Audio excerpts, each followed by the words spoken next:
एक राजा था, उसके 12 बेटे थे। जब वे बड़े हो गए तब राजा ने उनसे कहा कि तुम्हें अपने अपने लिए एक एक पत्नी ढूंढ कर लानी है। लेकिन वो पत्नी एक ही दिन में सूत काट कर कपड़ा बुने, फिर उससे एक कमीज सिलकर दिखाए, तभी मैं उसे बहू के रूप में स्वीकार करूंगा। इसके बाद राजा ने अपने बेटों को एक एक घोड़ा दिया। वे सभी अपनी अपनी पत्नी खोजने निकल पड़े। कुछ ही दूर गए थे कि उन्होंने आपस में कहा कि वे अपने छोटे भाई को साथ नहीं ले जाएंगे। 11 भाई अपने छोटे भाई को अकेला छोड़कर चले गए। वो रास्ते में सोचने लगा कि वह आगे जाए या लौट जाए। उसका चेहरा उतर गया था। वो घोड़े से उतरकर घास पर बैठ गया और रोने लगा। रोते रोते अचानक चौंक गया।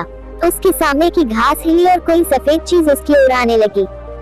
जब वह चीज राजकुमार के पास आई तो उसे एक नन्ही सी लड़की दिखाई दी। उसने कहा, मैं छू गुड़िया हूँ, यहाँ घास पर ही रहती हूँ, तुम यहाँ क्यों आए हो? राजकुमार ने अपने बड़े भाइयों के बारे में बताया। उसने अपने पिता की शर्त के बारे में भी बताया।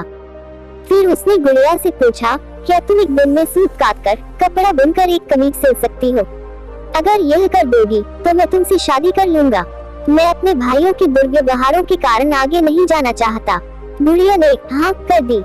तुरंत ही उसने सूत काटा, कपड़ा बुना और एक छो कमीज लेकर महल की ओर चल पड़ा। जब वह महल में पहुंचा तो उसे शर्मा रही थी क्योंकि कमीज बहुत छोटी थी। फिर भी राजा ने उसे विवाह करने की अनुमति दे दी। राजकुमार गुड़िया को लेने चल पड़ा। जब वह घास पर बैठी गुड़िया के पास पहुंचा तो उसने गुड़िया से घोड़े पर बैठने को कहा। गुड़िया ने कहा, मैं तो अपने 2 चूहों के पीछे चांदी की चम्मच बांधकर उसमें बैठकर जाऊंगी। राजकुमार ने उसका कहना मान लिया। राजकुमार घोड़े पर सवार हो गया। गुड़िया चूहों के पीछे बंधी चांदी की चम्मच पर सवार हो गई। राजकुमार सड़क के एक ओर चलने लगा क्योंकि उसे डर था कि कहीं उसके घोड़े का पांव गुड़िया के ऊपर न पड़ जाए। गुड़िया सड़क के जिस ओर चल रही थी उस ओर एक नदी बह रही थी।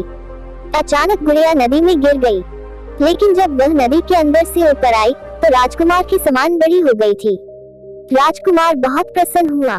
राजकुमार महल में पहुंचा तो उसके सभी बड़े भाई अपनी अपनी होने वाली पत्नियों के साथ वहां आ चुके थे। लेकिन उसके भाइयों की पत्नियों का न व्यवहार अच्छा था, न ही वे सुंदर थी। जब उन्होंने अपने भाई की सुंदर पत्नी को देखा तो वे सभी जल भून गए। राजा को पता चला कि बड़े पुत्रों ने छोटे राजकुमार के साथ दुर्व्यवहार किया है, तो उसने बड़े बेटों की खूब निंदा की। फिर छोटे बेटे को गद्दी सौंप दी। छोटे राजकुमार का विवाह गुड़िया के साथ धूमधाम से हुआ। अब छोटा राजकुमार राजा था और गुड़िया रानी। दोनों सुख से रहने लगे।